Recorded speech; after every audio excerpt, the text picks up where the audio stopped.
You don't have to force it. You've been trying so hard, haven't you? Visualizing, affirming, checking, doing everything right.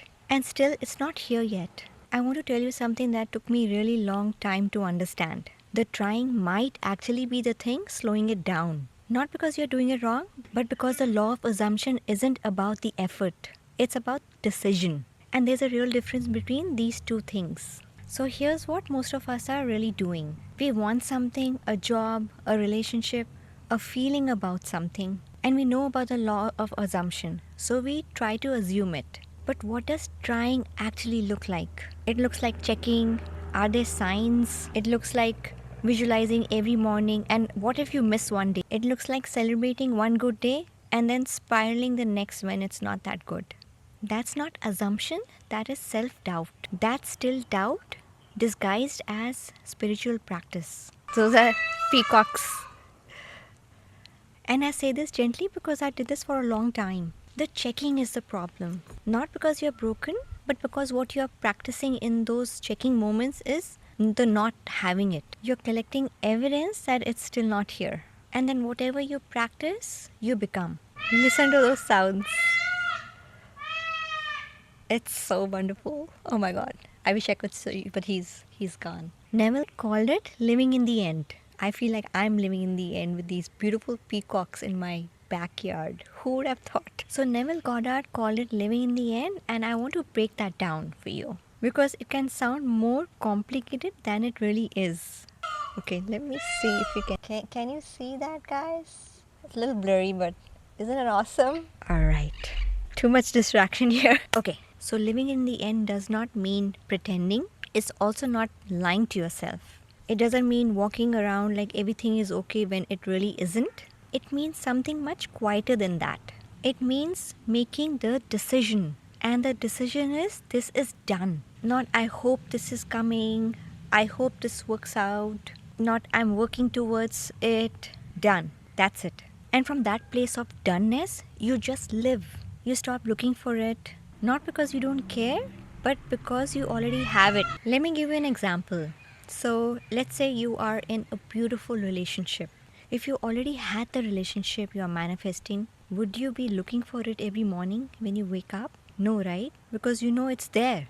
You don't think about it anymore. You've just been living your life with that person in it already. So that's the frequency Neville Goddard is talking about. The knowing, not the emotion of wanting it, but the emotion of having it. Here's what helped click it for me.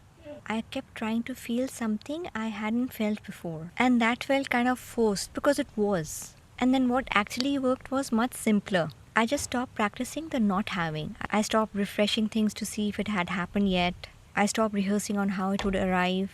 I just lived one day like it was already mine. Not performed, not forced. I just decided it. That's it. Real doesn't always mean true. The evidence the outside world is showing you now is like your past. And your assumption is your present. And this assumption shapes what you become next. And that's the law of assumption. Not wishful thinking, but a decision about what's already true. If this is landing, follow along. I'm figuring this out too. And we'll keep going. So you may ask, why is checking so harmful? Because every time you check, you're asking, is it here yet? And that question contains an assumption. The assumption that it isn't. So every refresh, every sign seeking, every is this a signal? You are practicing a version of reality where you're assuming that it's not there yet. And you're watering the old story.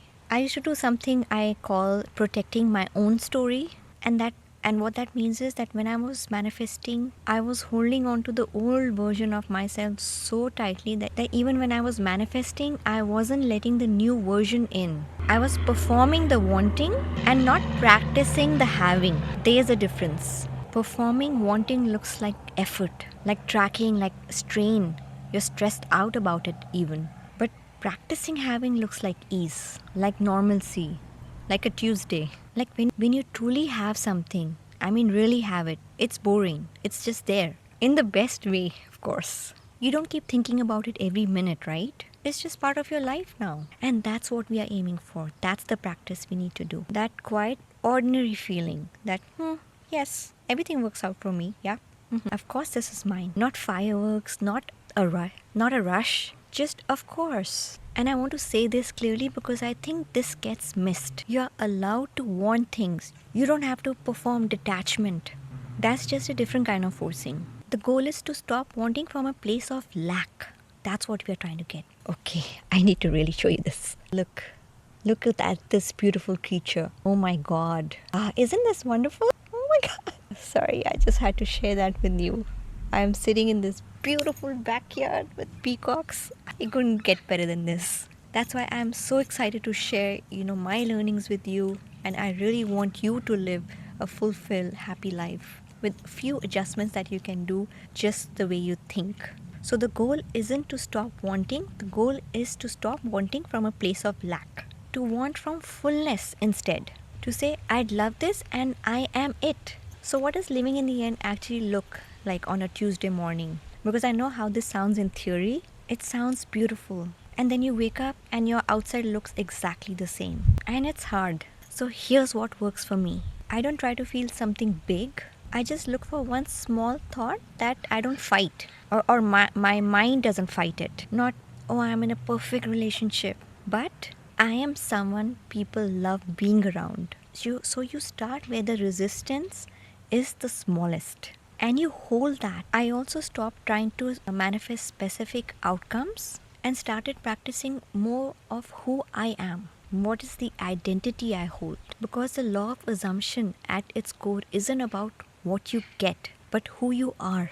And who you are being shapes everything that's there to come. So my daily practice isn't visualization. It's just noticing when I slip back into the old story and gently, not forcingly, coming back. That's not who I am anymore. And that's it. And that is just the whole practice. You don't have to do it perfectly. You don't have to feel it 100%. You just have to do it more than you practice the old thing or the old story. 1% more, one thought more, one quiet moment where you choose a new story. You don't have to force it. You never did. You just have to decide. And then, it's true. One quiet Tuesday at a time. If you're figuring this out alongside me, follow along. I'm right here doing the same thing. I post every week. So see you in the next one. Bye.